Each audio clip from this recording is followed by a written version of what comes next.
이건 불가능해요. 그날 오후 4시 37분. 부산 해군기지 시연장에서 저는 제 눈을 의심할 수밖에 없었습니다. 마하 2.5로 날아오던 모의 초음속 미사일이 한국산 근접방어무기 체계 CIWS-2에 의해 완벽하게 파괴되는 순간을 목격했거든요.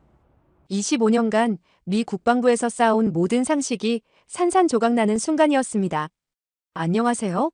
저는 로버트 레너드입니다. 미 인도태평양 사령부에서 전략자산 분석관으로 근무하고 있어요. 주로 동맹국들의 무기 도입 평가서를 작성하는 일을 하고 있습니다. 골키퍼와 펠렁스, 나토 기준 CIWS 외의 선택지는 고려해 본 적도 없었어요. 그것이 업계의 상식이었고 미군의 기준이었거든요. CIWS라는 무기가 무엇인지 설명해 드릴게요. 클로즈인 웨폰즈 시스템의 줄임말로 근접방어무기 체계를 말합니다. 함정의 마지막 보루라고 할 수 있어요. 적의 대한미사일이나 항공기가 함대공 미사일과 함포의 방어망을 뚫고 들어올 때 최후의 순간에 자동으로 작동해서 함정을 지키는 무기체계입니다. 레이더로 표적을 탐지하고 추적한 다음 고속기관포로 날아오는 위협을 산산조각내는 거죠. 이 무기의 핵심은 속도와 정확성이에요. 마하 2 이상으로 날아오는 미사일을 몇 초 안에 탐지하고 수천 발의 탄환으로 요격해야 하거든요. 한치의 오차도 허용되지 않습니다. 그래서 전 세계에서 제대로 만들 수 있는 나라가 손에 꼽혀요. 미국의 펠렁스, 네덜란드의 골키퍼 정도가 검증된 시스템이었죠. 한국은 분명 기술 강국이었어요. K반도체, K조선업, K방산의 성과는 인정했습니다. 현대중공업과 삼성중공업이 만드는 군함들의 품질도 뛰어났고 KF-21 전투기 개발 성공도 놀라웠어요.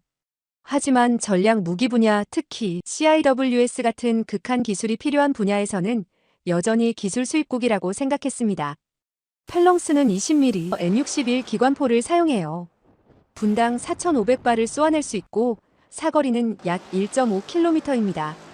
골키퍼는 더 강력해요. A-10 공격기에 쓰이는 게틀링 중기관포 30mm 기관포를 탑재하고 사거리도 2km에 달하죠.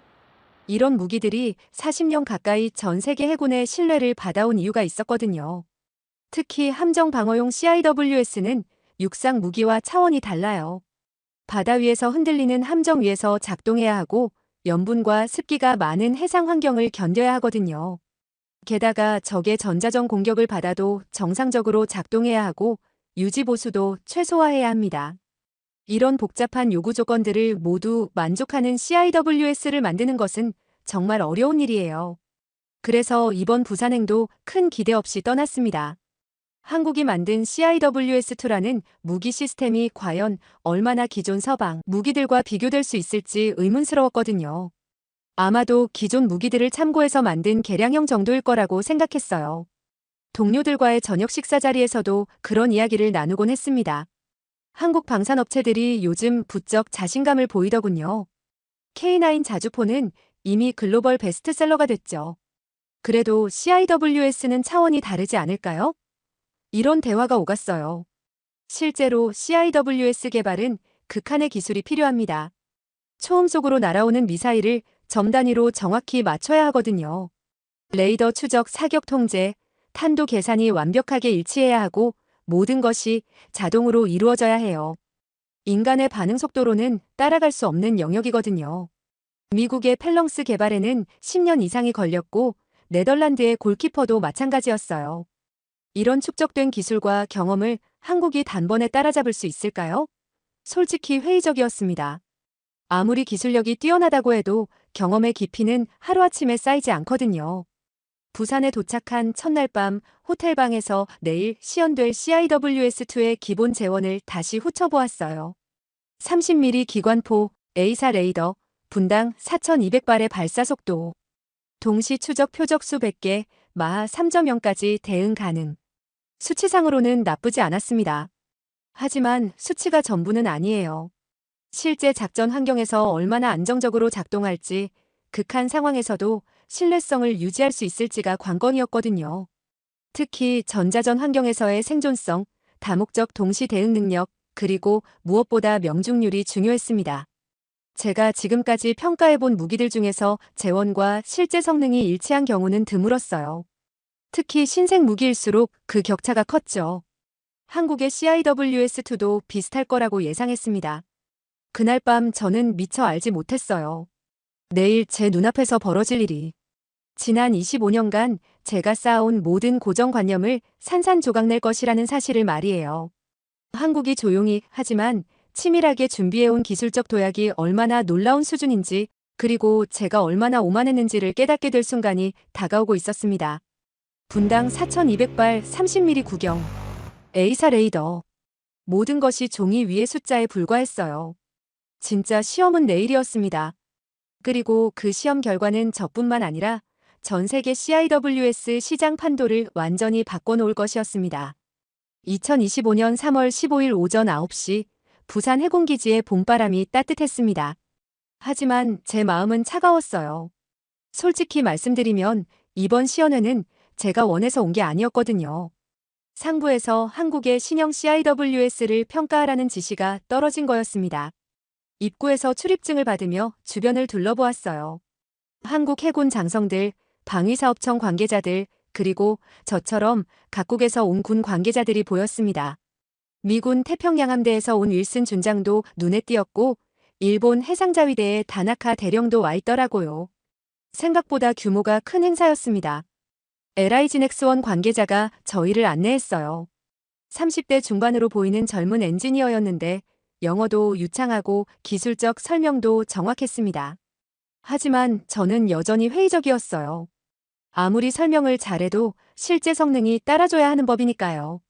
시연장으로 향하는 길에서 충남급 호위함 모형을 보았습니다. KDDX급 차기 구축함 설계도도 전시되어 있었어요. 한국이 얼마나 야심차게 해군력을 키우려고 하는지 엿볼 수 있었습니다. 하지만 모형과 실물은 다르죠. 특히 무기체계는 더욱 그렇고요. 오전 10시 본격적인 브리핑이 시작되었습니다. LIG넥스원의 개발 책임자가 나왔어요. 40대 후반의 중후한 인상이었는데 자신감이 넘쳤습니다. 너무 자신만만해 보여서 오히려 의심스러웠어요. CIWS2는 기존 서방 무기들과 차원이 다릅니다. 개발 책임자의 첫마디였어요. 저는 속으로 웃었습니다. 차원이 다르다고요? 펠렁스와 골키퍼가 40년간 쌓아온 노하우를 뛰어넘었다는 얘기인가요? 좀 과장이 심하다는 생각이 들었어요. 브리핑은 계속되었습니다. A사 레이더 5개 면배열 30mm 게틀링 중기관포 기관포 분당 4200발 발사속도 KF-21 전투기 개발로 확보한 레이더 기술을 함정용으로 적용했다고 하더라고요. 수치상으로는 인상적이었습니다. 하지만 저는 여전히 의문이 많았어요. 게틀링 중기관포 기관포는 원래 미국 제너럴 다이나믹스에서 만든 건데 한국이 어떻게 생산할 수 있었을까요? 기술 이전을 받았나? 아니면 자체 개발했나? 그리고 A사 레이더도 마찬가지였어요. 항공기용과 함정용은 완전히 다른 기술이거든요. 개발 책임자는 계속 설명했습니다. 동시 탐지 표적수 100개, 마하 3.0까지 요격 가능, 사거리 3km. 기존 펠렁스보다 모든 면에서 우수하다고 주장했어요. 심지어 드론 군집 공격도 막을 수 있다고 하더라고요. 옆에 앉은 윌슨 준장이 제게 속삭였습니다. 레너드, 어떻게 생각하나? 저는 어깨를 으쓱했어요. 브리핑은 인상적이지만 실제로 봐야죠. 점심시간이 되자 한국 측에서 준비한 식사가 나왔어요. 불고기와 비빔밥, 그리고 김치찌개까지. 맛있었습니다. 하지만 음식이 아무리 맛있어도 무기 성능과는 별개죠. 오후에 있을 실사격 시연이 진짜였어요. 식사 중에 한국 해군 대령과 대화를 나누었습니다. 그는 유창한 영어로 한국의 방산 기술 발전에 대해 설명했어요. 우리는 더 이상 기술을 수입만 하는 나라가 아닙니다. 이제는 수출하는 단계에 이르렀어요. 자신 있는 말투였지만 저는 여전히 반신반의했습니다. 오후 1시 드디어 야외 시연장으로 이동했습니다. 실물 크기의 CIWS2가 설치된 모의 함정이 보였어요. 생각보다 크고 위압적이었습니다. 기존 골키퍼와 비슷한 크기였지만 디자인이 더 세련되어 보였어요. 특히 레이더 부분이 매끄럽게 처리되어 있었습니다. 한국 기술진들이 최종 점검을 하고 있었어요. 모두 진지한 표정이었습니다. 이들에게는 오늘이 정말 중요한 날이겠죠. 수년간 개발한 무기가 처음으로 해외 군 관계자들 앞에서 실력을 선보이는 날이니까요. 오후 2시 시연 준비가 완료되었습니다. 관람석에서 약 1km 떨어진 바다 위로 표적 미사일이 발사될 예정이었어요. 초음속 미사일 모이탄을 CIWS-2가 요격하는 게 오늘의 핵심이었습니다. 저는 쌍안경을 들고 CIWS-2를 자세히 관찰했어요. 아직 작동하지 않은 상태에서도 뭔가 다르다는 느낌이 들었습니다. 기존 무기들과는 확실히 다른 설계 철학이 보였어요. 더 컴팩트하면서도 강력해 보였습니다. 개발 책임자가 마지막으로 말했어요. 오늘 여러분이 보시게 될 것은 단순한 무기가 아닙니다. 한국 방산업계의 새로운 전환점이 될 기술이에요. 과연 그럴까요? 몇 분 후면 알 수 있을 것 같았습니다. 시계를 보니 오후 2시 30분이었어요. 곧 시연이 시작될 예정이었습니다. 제 마음도 조금씩 긴장되기 시작했어요. 오후 2시 37분. 제 인생에서 가장 충격적인 순간이 다가오고 있었습니다. 표적 미사일 발사 준비 완료. 한국어 방송이 울려 퍼졌어요. 통역관이 영어로 재방송했습니다. 저는 쌍안경을 조정하며 CIWS-2를 주시했어요. 아직까지는 조용했습니다. 레이더 돔이 천천히 회전하고 있을 뿐이었죠. 갑자기 사이렌이 울렸습니다. 모의 표적 발사. 동쪽 바다 수평선 너머로 뭔가가 날아오고 있었어요. 초음속 미사일 모이탄이었습니다. 마하 2.5 속도로 접근 중이라고 했죠. 육안으로는 작은 점처럼만 보였습니다. 그때까지만 해도 저는 여유로웠어요. 기존 펠랭스나 골키퍼도 이 정도 표적은 충분히 잡을 수 있거든요. 한국의 CIWS-2가 얼마나 다를까 싶었습니다. 그런데 놀라운 일이 일어났어요. CIWS-2의 레이더가 순식간에 표적을 포착했습니다. 기존 회전식 레이더와는 완전히 달랐어요. A사 레이더 5개 면이 동시에 작동하면서 표적을 3차원으로 추적하기 시작했거든요. 속도가 믿기지 않을 정도로 빨랐습니다. 표적 탐지. 거리 5km. 제가 쌍안경으로 겨우 확인할 수 있을 정도의 거리에서 벌써 탐지했다고요? 기존 CIWS라면 3km 정도에서 탐지하는 게 일반적인데 말이에요. 뭔가 다르다는 느낌이 들기 시작했습니다. 광학 카메라도 동시에 작동했어요. 고해상도 열상 카메라가 미사일을 정확히 추적하고 있었습니다. 2중, 3중 추적 시스템이 완벽하게 연동되고 있었어요. 이건 제가 지금까지 본 어떤 CIWS보다 정교했습니다. 거리 3km. 사격 준비. 30mm 기관포가 움직이기 시작했어요. 부드럽고 정확한 움직임이었습니다. 진동도 거의 없었죠. 기존 무기들은 포탄의 반동 때문에 흔들림이 심한데 CIWS-2는 마치 수술용 로봇처럼 안정적이었어요. 표적 속도 증가. 마하 2.5에서 2.5로 미사일이 가속하고 있었습니다. 이제 진짜 위험한 순간이에요. 초음속 미사일을 요격하는 건 정말 어려운 일이거든요. 몇 초 만에 모든 게 결정되니까요. 그런데 CIWS-2는 전혀 흔들리지 않았어요. 오히려 더 정확해지는 것 같았습니다. A사 레이더가 표적의 움직임을 예측하고 AI 알고리즘이 최적의 사격 타이밍을 계산하고 있었어요. 사격 개시. 그 순간이었습니다. 30mm 게틀링 중기관포 기관포에서 분당 4,200발의 탄환이 쏟아져 나왔어요. 이건 미국 A-10 공격기에 쓰이는 바로 그 기관포였습니다. 하지만 한국이 자체 라이선스로 생산한 거였어요. 소음이 예상보다 훨씬 적었습니다. 소음 억제 기술이 적용되어 있었나 봐요. 탄환들이 정확한 궤도를 그리며 날아갔습니다. 레이저 포인터처럼 정밀했어요.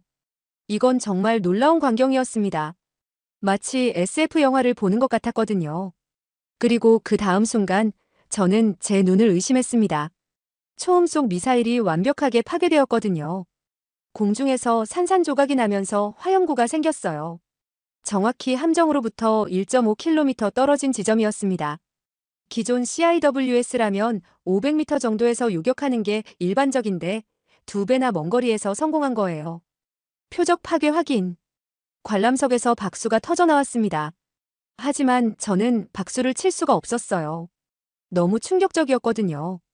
이건 제가 알던 CIWS가 아니었습니다. 옆에 앉은 윌슨 준장도 입을 다물지 못하고 있었어요. 레너드, 이거 진짜야? 저도 대답할 말이 없었습니다. 진짜였어요. 하지만 믿기지 않았거든요. 그런데 시연은 끝나지 않았습니다. 제2표적 발사 준비. 이번에는 2개의 미사일이 동시에 날아올 예정이었어요. 더 어려운 시나리오였죠. 기존 CIWS로는 거의 불가능한 상황이었습니다. CIWS2는 다시 한번 놀라운 모습을 보여주었어요. 2개의 표적을 동시에 탐지하고 각각에 대해 별도의 사격 해법을 계산했습니다. 그리고 순식간에 포구를 전환하면서 연속 사격을 가했어요. 결과는 또다시 완벽했습니다. 2개의 미사일이 거의 동시에 파괴되었거든요. 이건 정말 믿을 수 없는 광경이었어요. 기존 무기 체계의 한계를 완전히 넘어선 성능이었습니다. 제 25년간의 경험이 무너지는 순간이었어요. 한국이 정말로 차원이 다른 무기를 만들어낸 것 같았습니다. 저는 다음에 무슨 일이 벌어질지 궁금해지기 시작했어요. 이 무기의 진짜 성능은 어디까지일까요? 시연이 끝난 후 질문 시간이 있었습니다. 저는 가장 먼저 손을 들었어요. 도저히 궁금해서 참을 수가 없었거든요. 어떻게 이런 성능이 가능한가요? 제가 물었습니다. 기존 서방 무기들과 완전히 다른 차원인데요. LIGN-X1의 개발 책임자가 미소를 지으며 답했어요. 좋은 질문입니다. 사실 저희도 처음엔 불가능하다고 생각했거든요. 그가 설명하기 시작했습니다. 미국은 20mm에 만족하고 있었고 유럽은 아예 업그레이드를 포기했다고 하더라고요. 골키퍼가 단종된 이후로는 펠랑스가 시장을 독점하고 있었죠.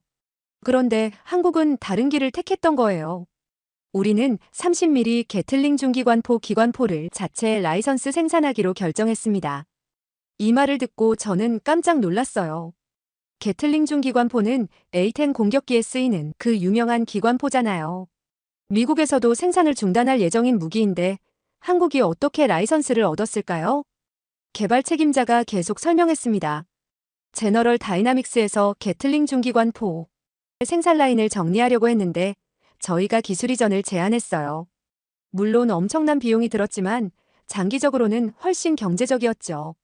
정말 대단한 결정이었어요. 미국도 포기한 기술을 한국이 이어받은 거거든요. 하지만 기관포만으로는 이런 성능을 낼 수 없어요. 진짜 비밀은 다른 곳에 있었습니다. 핵심은 레이더와 사격 통제 시스템입니다. 그가 말했어요. KF-21 개발 과정에서 확보한 A사 레이더 기술을 함정용으로 응용했거든요. 기존 회전식 레이더 1개가 아니라 5개 면에 A사 레이더를 배치했습니다. 5개 면이라고요? 저는 놀라서 되물었어요. 네, 동서남북과 상부에 총 5개 면입니다. 360도 전방위 탐지가 가능하고 골키퍼보다 1000배 이상 빠른 속도로 탐지 추적할 수 있어요. 1000배라는 숫자가 과장처럼 들렸지만 오늘 시연에서 직접 확인했으니까 사실이었습니다. 그리고 더 놀라운 것은 동시 추적 가능 목표물 숫자였습니다. 100개요? 저는 귀를 의심했어요. 기존 펠랑스는 기껏해야 10개 정도의 표적만 동시 추적 가능한데 10배나 많은 표적을 처리할 수 있다고요? 영상 추적 시스템도 완전히 새롭게 개발했습니다. 개발 책임자가 계속했어요. 고해상도 열상 카메라와 광학 카메라를 이중으로 사용하고 AI 알고리즘이 표적의 움직임을 예측해요. AI 알고리즘이라고요? 이건 정말 놀라운 발상이었어요. 기존 CIWS는 단순한 탄도 계산만 했는데 한국은 인공지능까지 도입한 거였습니다. 옆에 앉은 일본 해상자위대의 다나카 대령이 질문했어요. AI가 실제로 명중률 향상에 도움이 되나요? 물론입니다. 개발 책임자가 자신 있게 답했어요. 기존 CIWS의 명중률은 80% 정도인데 CIWS2는 95%를 넘어요. AI가 표적의 기동 패턴을 학습하고 예측하거든요. 95%라고요? 이건 거의 완벽한 수준이에요. 기존 무기들보다 15%나 높은 명중률이었습니다. 제가 다시 질문했어요. 그런데 어떻게 이 모든 기술을 통합할 수 있었나요? 각각 다른 분야의 최첨단 기술들인데요. 그게 바로 한국의 강점입니다. 그가 웃으며 말했어요. 삼성전자의 반도체 기술, 현대중공업의 함정 기술, LG의 디스플레이 기술, 그리고 저희 LIGN-X1의 무기체계 통합 기술이 모두 만난 거거든요. 아, 이제 이해가 되기 시작했어요. 한국이 단순히 무기 한 개를 개발한 게 아니었습니다. 국가 전체의 산업 기술력을 집약한 결과물이었던 거예요. 윌슨 준장이 중요한 질문을 했습니다. 비용은 어느 정도인가요? 기존 펠랑스 대비 60% 수준입니다. 놀라운 대답이었어요. 대량 생산 체제를 갖추면 50%까지 낮출 수 있을 것 같아요. 더 뛰어난 성능에 더 저렴한 가격이라고요? 이건 정말 혁신적이었어요. 기존 무기 시장을 완전히 뒤바꿀 만한 파급력이 있었습니다. 저는 문득 한국을 기술 카피국이라고 생각했던 제 자신이 부끄러워졌어요. 이건 카피가 아니었습니다. 완전히 새로운 패러다임이었거든요. 마지막 질문 하나만요. 제가 말했어요. 이 기술을 어떻게 보호하실 건가요? 개발 책임자가 의미심장한 표정을 지었습니다. 이미 핵심 특허 200여 건을 등록했어요. 그리고 그가 잠시 멈췄어요. 수출 계획도 구체화하고 있습니다. 수출이라고요? 한국이 이제 무기를 수출하는 단계에 이른 건가요? 정말 놀라운 변화였습니다. 이 순간 저는 깨달았어요. 한국의 억제력이 제가 생각했던 것보다 훨씬 강력하다는 사실을 말이에요. 질문 시간이 끝나고 저희는 개발 시설 투어를 하게 되었어요. LIGNX1 구미 공장의 CIWS-II 생산 라인을 직접 볼 수 있는 기회였습니다. 하지만 진짜 놀라운 이야기는 이제부터 시작이었어요. 투어를 안내하는 방위사업청 김 과장이 흥미로운 얘기를 들려주었습니다. 사실 CIWS-II 개발에는 특별한 전략이 있었어요. 처음부터 수출을 염두에 두고 설계했거든요. 수출을 염두에 두고 설계했다고요? 이건 정말 혁신적인 발상이었어요. 기존 한국 방산업체들은 주로 국내 수요를 먼저 충족하고 나중에 수출을 고려하는 경우가 많았거든요. 하지만 CIWS-II는 달랐습니다. 국방과학연구소에서 애초부터 글로벌 스탠다드에 맞춰 개발하라고 지시했어요. 김 과장이 계속 설명했습니다. 나토 규격, 미군 규격, 심지어 중동 지역 특수 환경까지 고려했거든요. 이 말을 듣고 저는 깜짝 놀랐어요. 한국이 정말 치밀하게 계획했구나 싶었습니다. 단순히 기술 개발로 끝나는 게 아니라 처음부터 세계 시장 공략을 목표로 한 거였어요. 생산 라인을 둘러보면서 더 놀라운 사실을 알게 되었습니다. 한국 방위사업청이 의도적으로 한 기업의 독점을 막았다는 거예요. CIWS-II 개발에 LIGNX1, 한화시스템, 현대로템 등 여러 업체가 참여했더라고요. 왜 그렇게 하셨나요? 제가 물었어요. 기업 독점을 방지하기 위해서였어요. 김 과장이 답했습니다. 기존 서방 무기들의 문제점이 바로 그거거든요. 한 회사가 독점하면 가격을 마음대로 올릴 수 있어요. 정말 현명한 판단이었어요. 미국의 펠랑스가 바로 그런 케이스였거든요. 골키퍼가 단종되고 나서 RTX 레이시온과 펠랑스 가격을 2배로 올렸어요. 경쟁업체가 없으니까 가능한 일이었죠. 그래서 저희는 애초부터 경쟁 체제를 만들어 놓았어요. 김 과장이 자랑스럽게 말했어요. 핵심 기술은 공유하되 생산과 개량은 여러 업체가 경쟁하도록 한 거죠. 이건 정말 똑똑한 전략이었어요. 기술 독점으로 인한 폐해를 미리 차단한 거거든요.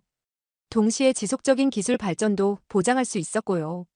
한화 시스템 관계자도 합류해서 설명을 이어갔어요.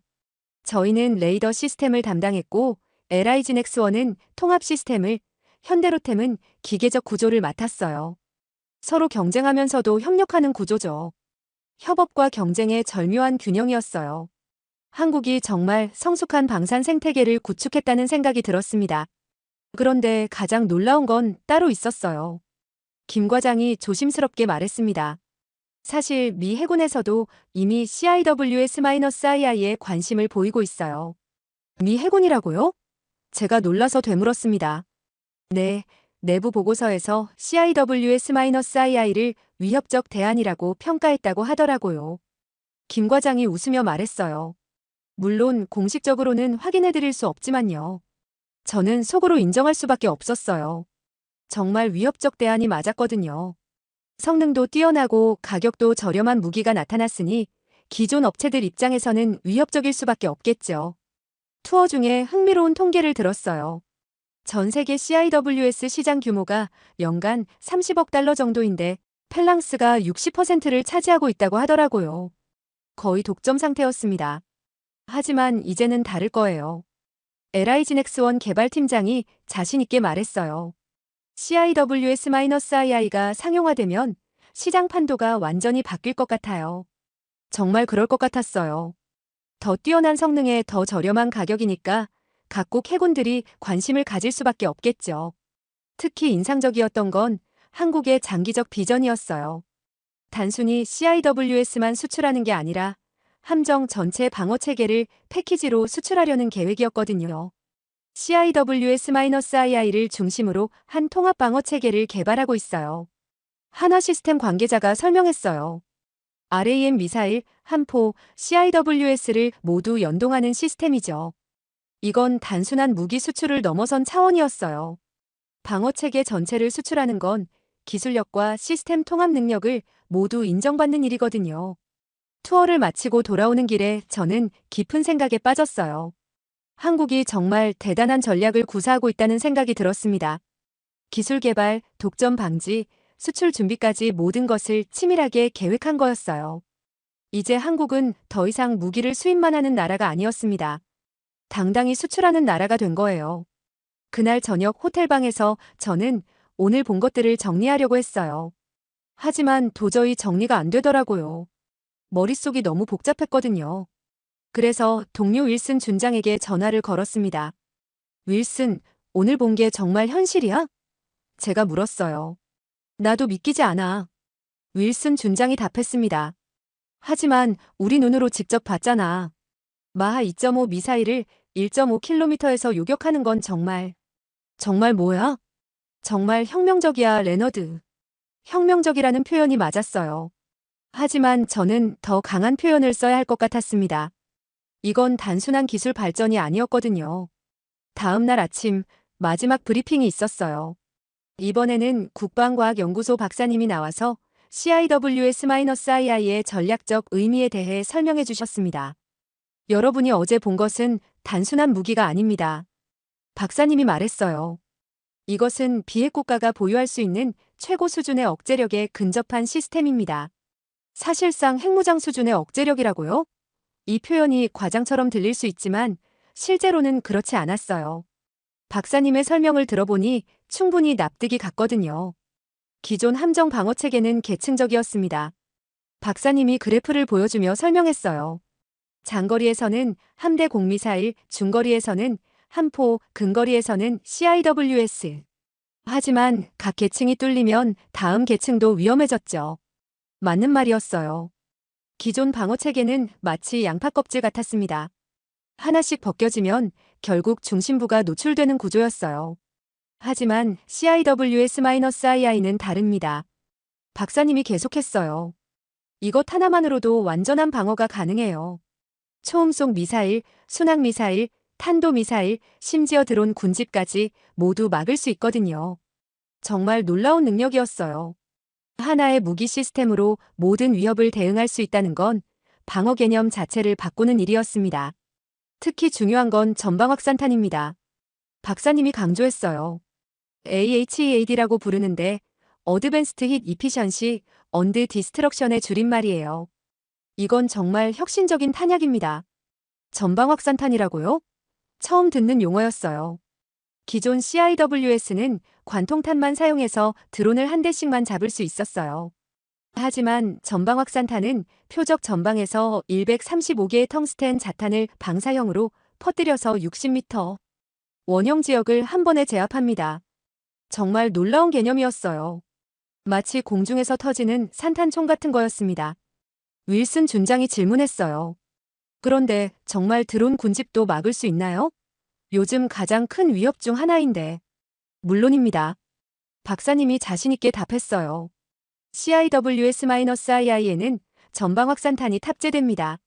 표적 전방에서 수십 개의 자탄을 방사형으로 퍼뜨려서 넓은 지역의 드론들을 한 번에 제거할 수 있어요. 이건 정말 획기적이었어요.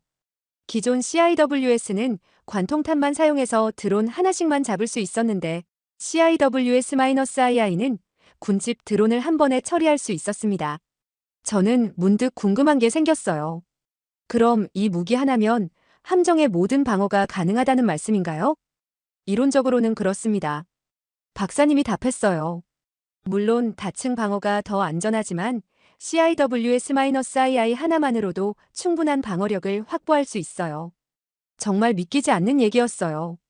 하나의 무기로 함정 전체를 보호할 수 있다니 이건 방어 패러다임의 완전한 전환이었습니다. 박사님이 더 놀라운 설명을 계속했어요. 그리고 이 시스템은 함정뿐만 아니라 지상기지나 공항, 심지어 이동하는 부대도 보호할 수 있어요. 트럭에 탑재해서 이동 가능한 버전도 개발 중이거든요. 이동식 버전까지 있다고요? 그럼 정말 어디든 배치할 수 있겠네요. 이건 단순한 함정용 무기를 넘어서 종합 방어 시스템이었어요. 특히 중요한 건 심리적 억제 효과입니다. 박사님이 의미심장하게 말했어요. 적이 공격해도 막힐 것을 안다면 애초에 공격을 포기하게 되거든요. 아, 이게 바로 억제력의 핵심이었어요.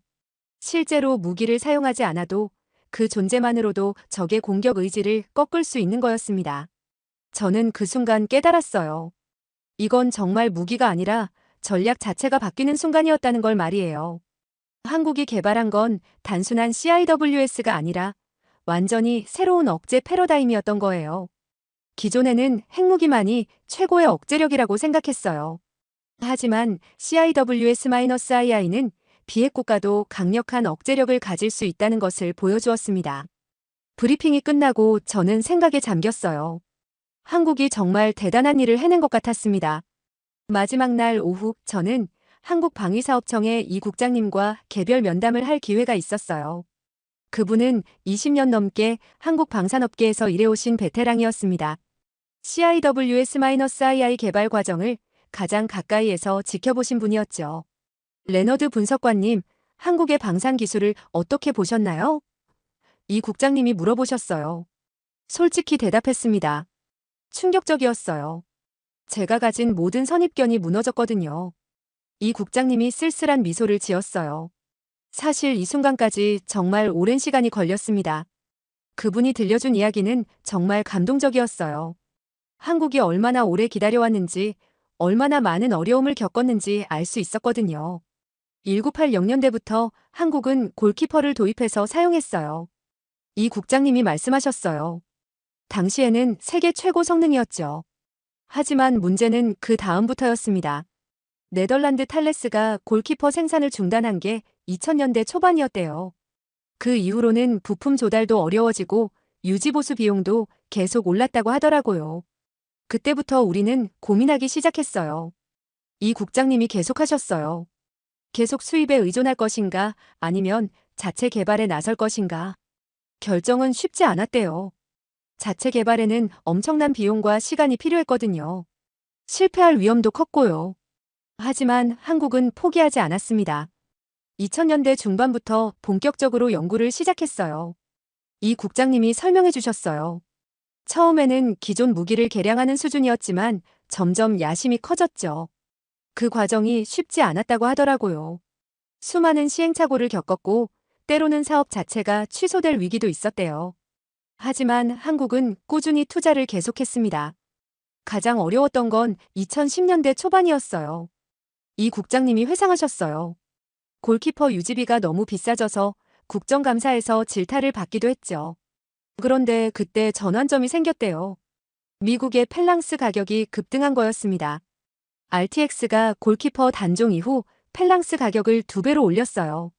이 국장님이 말씀하셨어요. 그때 우리는 확신했죠. 자체 개발이 답이라는 걸. 정말 아이러니한 상황이었어요. 외국 업체들의 가격 횡포가 오히려 한국의 자주국방 의지를 더욱 강화시킨 거였습니다. 2022년 12월 상세 설계를 완료했어요. 이 국장님이 계속하셨어요. 그리고 올해 5월에는 시제품이 전자파 적합성 시험을 통과했습니다. 내년에 최초 운용 시험 평가를 하고 2027년에는 함정에 직접 탑재해서 후속 운영 평가를 마칠 예정이에요. 정말 체계적인 일정이었어요. 한국이 얼마나 치밀하게 계획하고 있는지 알 수 있었습니다. 그리고 2030년부터 본격적인 양산에 들어갑니다. 충남급 호위함이 첫 번째 탑재 함정이 될 거고 KDDX에도 순차적으로 장착될 예정이에요. 사실 중간에 포기하고 싶었던 순간들이 많았어요. 이 국장님이 솔직하게 말씀하셨어요. 외국 무기를 사는 게 더 쉽고 빠른 길이었거든요. 하지만 한국이 끝까지 버틴 이유가 있었어요. 단순히 비용 절감이 목적이 아니었습니다. 우리는 진정한 자주국방을 원했어요. 이 국장님의 목소리에 감정이 실렸어요. 외국에 의존하지 않고 우리 스스로 우리를 지킬 수 있는 능력을 갖고 싶었습니다. 그런 의지가 있었기 때문에 어려운 순간들을 견뎌낼 수 있었던 거예요. 2020년 코로나 사태 때도 예산이 삭감될 위기에도 CIWS-II 개발은 계속되었습니다. 유럽이 기술 개발을 포기하고 미국이 가격을 올리는 사이에 우리는 조용히 준비하고 있었어요. 이 국장님이 자랑스럽게 말씀하셨어요. 그 결과가 바로 CIWS-II입니다. 정말 감동적인 이야기였어요. 한국이 조급해하지 않고 차근차근 기다리며 준비한 결과가 오늘의 성과로 이어진 거였습니다. 지금 돌이켜보면 그 모든 어려움이 다 의미 있었던 것 같아요. 이 국장님이 웃으시며 말씀하셨어요. 덕분에 우리는 더 완벽한 무기를 만들 수 있었거든요. 저는 그때 깨달았어요. 한국의 성공이 우연이 아니었다는 걸 말이에요. 오랜 시간의 노력과 인내가 있었기에 가능한 일이었습니다. 부산에서 하와이로 돌아오는 13시간 비행 동안 저는 한잠도 잘 수 없었어요. 머릿속이 너무 복잡했거든요. 지난 사흘 동안 본 것들이 계속 맴돌았습니다. 인도 태평양 사령부에 도착하자마자 저는 곧장 사무실로 향했어요. 책상 위에 놓인 CIWS-II 평가 보고서 초안을 보니 부끄러워졌습니다. 출발 전에 작성해둔 건데 완전히 틀린 내용들 뿐이었거든요. 한국의 CIWS-II는 기존 서방 무기들의 단순한 개량형으로 보인다. 이런 문장들을 보니 정말 창피했어요. 제가 얼마나 오만했는지 깨달았습니다. 저는 즉시 보고서를 전면 수정하기 시작했어요. 아니, 아예 새로 쓰기 시작했습니다. CIWS-II는 기존 서방 무기 체계의 패러다임을 완전히 뛰어넘는 혁신적 시스템이다. 이렇게 시작했어요. 이제야 정확한 평가였습니다. 보고서를 작성하면서 저는 한국의 성취가 얼마나 대단한지 다시 한번 깨달았어요. 단순히 무기 하나를 개발한 게 아니었습니다. 완전히 새로운 방어 개념을 제시한 거였거든요. CIWS-II의 등장으로 해상 방어 체계의 기준이 재정립될 것으로 예상된다. 제가 보고서에 쓴 문장이에요. 과장이 아니었습니다. 정말로 모든 기준이 바뀔 거라고 확신했거든요. 특히 인상 깊었던 건 한국의 전략적 사고였어요. 단순히 기술을 개발하는 데 그치지 않고 독점을 방지하고 수출까지 고려한 종합적 접근이었습니다. 한국은 더 이상 무기 수입국이 아닌 선진 방산기술 보유국으로 인정받아야 한다. 이 문장을 쓰면서 저는 제 마음이 완전히 바뀌었다는 걸 느꼈어요. 며칠 후 상급자인 존슨 준장과 보고서 브리핑을 했습니다. 그분도 처음에는 의외라는 반응이었어요. 레너드, 정말 이 정도 성능이야? 존슨 준장이 물어보셨어요. 네, 제가 직접 확인했습니다. 저는 확신에 찬 목소리로 답했어요. 마하 2.5 미사일을 1.5km에서 요격하는 건 정말 혁명적이에요. 존슨 준장도 점차 납득하는 표이었습니다.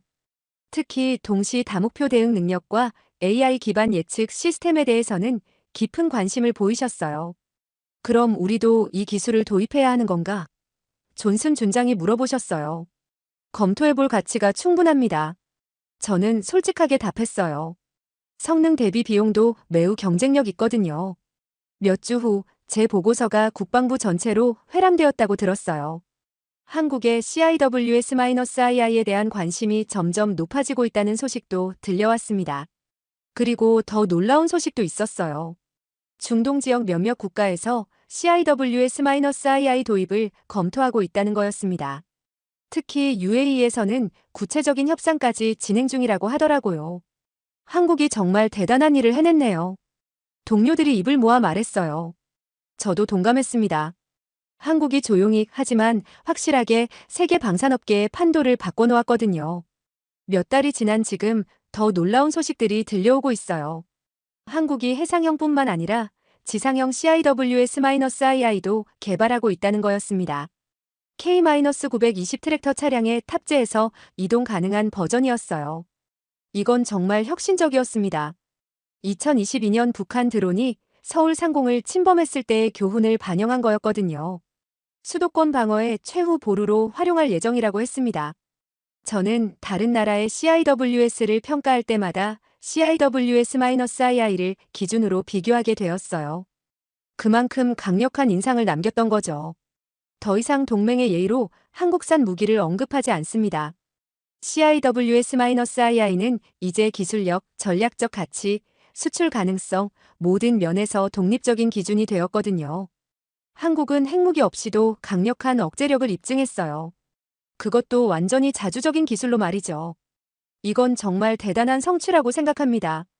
저는 그 역사적 순간의 현장에 있었던 증인으로 남게 되었어요. 한국의 기술력이 세계를 놀라게 한 바로 그 순간을 직접 목격한 사람으로 말이죠.